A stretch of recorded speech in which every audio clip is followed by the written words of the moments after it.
Why do you champion social emotional learning? I champion social emotional learning because ever since we began with it here at Sage Park, I've seen a huge shift in the way that I teach my classroom. I've gone from being the person who's at the front of the room and kind of commanding the attention of everybody at all times to, involving the students and having discussions and, taking those moments that we need so that we can unpack what's going on during the day, but then move on to the academic part. What does social emotional learning look like in your classroom? Well, it can vary. I do like to start my day with some questions, getting to know you type things, especially at the start of the school year to start to build those relationships.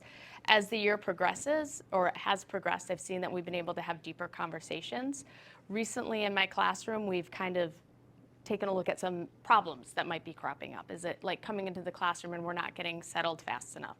And instead of me being the one to figure that out and tell the kids what we're doing, we had a discussion about it, and together we pinpoint what the issues were, and I took their suggestions about how to fix it.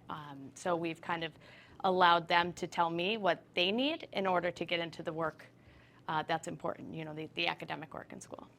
How do you take social emotional learning skills and integrate that into English language arts? Just as we go through our day, the things that might come up, or if there's something that we see we're not successful on something, what piece of that, how does that apply here in the classroom? We've made a slide for different areas of our classroom and what does social emotional look like in a reading and language arts classroom and each of the competencies. And those are things that I can refer to so that we can have that common language too about it.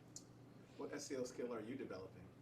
Well, currently on House 2, we selected, we're working towards creating a really positive learning environment for all of the students, starting super simple with giving compliments. We talked last week about compliments over criticism. So we had noticed we had students that would, they're joking and saying some negative things to each other. So we're like, let's focus here on, how do we compliment people? And do we only compliment what people look like, or are there other ways that we can compliment? And again, that's common language throughout House 2, and something that, the students are working on, but something that the teachers are all working on as well.